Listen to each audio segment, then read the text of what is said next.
You can really feel like a cloud, a black cloud suddenly. But wait, we haven't got there yet. We haven't quite got there yet. We're still trying to get to this grip with this light. And I want to offer us another vision of light. And this time, Ligeti's vision of light. Lux Eterna.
Lux Eterna by György Ligeti, the famous Hungarian composer, 20th century composer. Jewish, I'd like to point out. We always try and mark the people who are our own, to sort of take them in. Well, there's so little of us, so you know. we try to make the best of you what we have. You mean little of us left. Indeed. But what do you think of this piece, Hadara? I have to tell you, I come from the streets, from the informally uneducated streets, and having spent some weeks with you guys, I feel so educated. This is the second time I'm listening to this piece, so it's different to listen to it a second time, and just as mesmerizing, but in new ways. It's a shocking piece to us kind of people. Mm-hmm. It's definitely, you cannot stay indifferent. It draws you. But not only, it doesn't just shock you, it really draws you in, really, whether you want it or not, against yourself. It draws you and you begin to be part of it. Actually, it's like a journey through those maybe various rays of lights going parallel.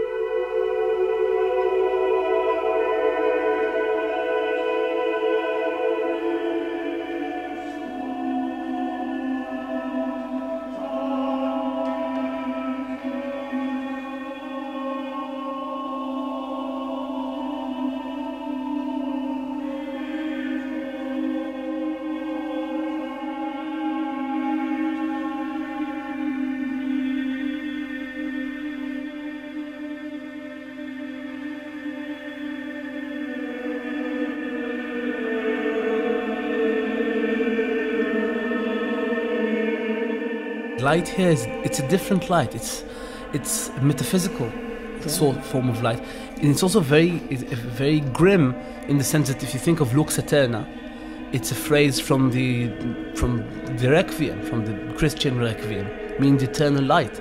May eternal light shine upon the dead.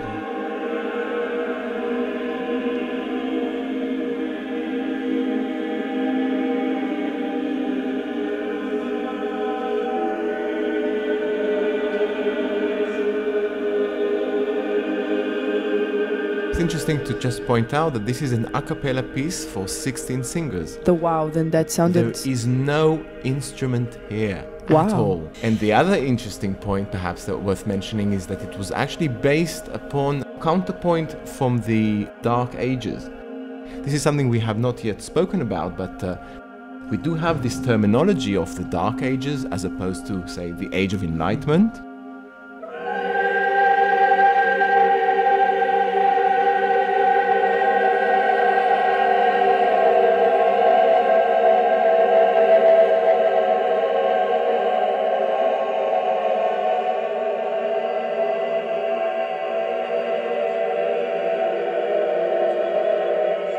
So what he actually did here, he took some medieval themes and he reworked them and combined them for 16 singers. But it's microtonal, unlike medieval music. I was also thinking about Ligety's piece as referring to light from an almost phenomenological point of view. There's something very sensual and direct and almost defies consciousness. There's something all-encompassing about it. It reminds me of what Schopenhauer said, that the problem with light is that there's so much of it and you've never know where it's been. So it's that sort of thing, there's so much light and again, maybe here we can draw this kind of analogy to music, the spectrum, the variety, every kind of microtonal is a different spectrum. Frequency, different angstrom. Music is perhaps the only art that you can experience in darkness. All the other arts, if you think about it, you can only actually have them. I mean, film can only exist within light. I need not even mention, painters like Rembrandt, who his speciality was to basically draw through light and use light. But Rembrandt is more sophisticated in the sense that he uses light to create a narrative. Deeper and deeper. Look at it now. Deeper into the black heart of the evil land. Oh, boys and girls, it will be a very great day, the day that is coming. Better by far and away than any you have ever known. Better even than Christmas or your birthday. It will be a wonderful day. When darkness falls on that day, Victory Day, all the lights will begin to glow again, to beam and to twinkle again. All the lights will go back on, boys and girls. All the lamps in the street, all the lights in the shop window. Lights, lights, lights, lights everywhere are shining. But can you even begin to imagine what that will be like, boys and girls? Can you remember the lights? Can anyone here remember? No, of course not. None of you can recall the days of peace. But it won't be long now, the way things are going. Thanks to our brave soldiers and sailors and airmen, God bless their hearts. Oh, it certainly won't be long now. The great day is coming.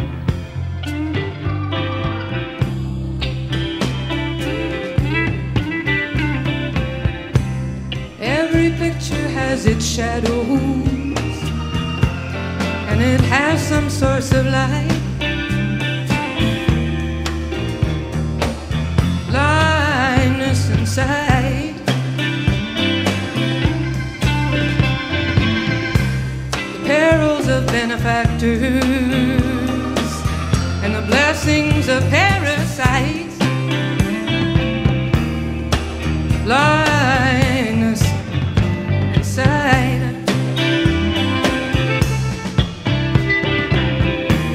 We are threatened by all things, by the devil of cruelty, just as we're drawn to all things by the devil of delight. Mythical devil of the ever-present laws,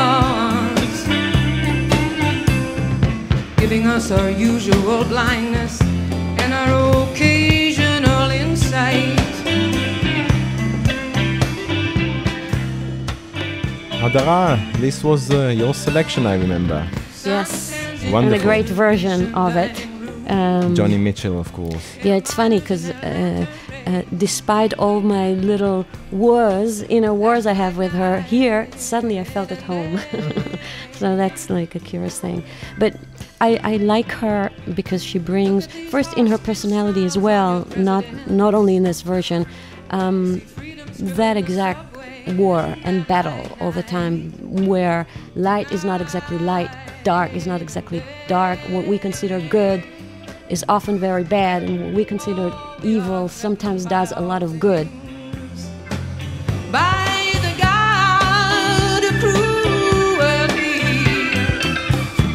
just as we're drawn to all things, by the sweet God of delight.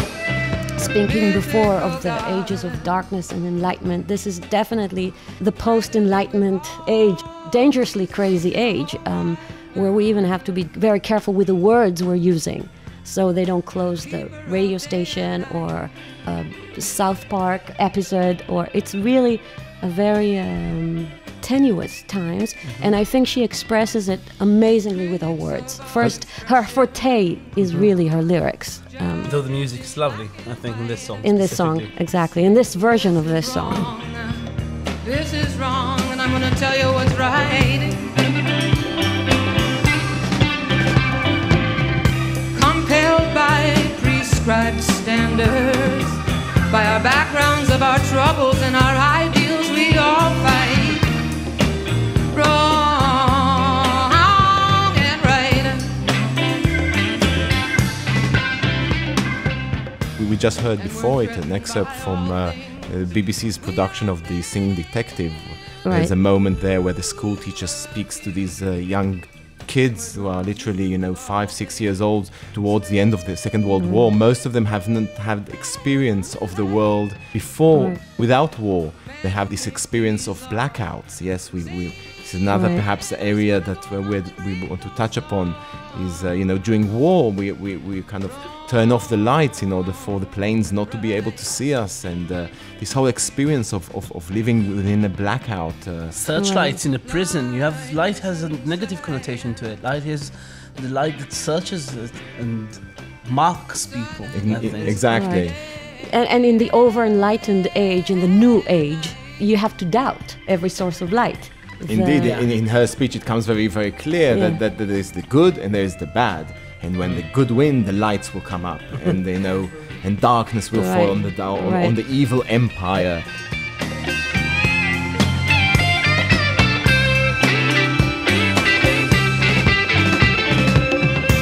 Shadow is like a median metaphor between light and dark, I think, in a way. But it's something completely different. We notice that every time we get into the discussion of light or dark, or light versus dark, we very rarely get into shadows. Shadows constitute a separate discussion somehow, though they shouldn't.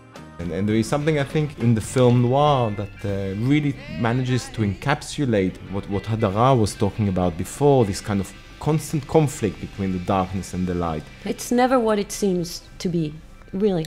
You have to doubt. This is SoundPark. Coming to you from the submarine studios at the Buchman Meta School of Music at Tel Aviv University. Eine Durchsage der Verkehrsbetriebe an diversen Fahrgäste wegen eines Gleitwagens in die Linie. Es wird ein Schienenverkehrsverkehr eingerichtet.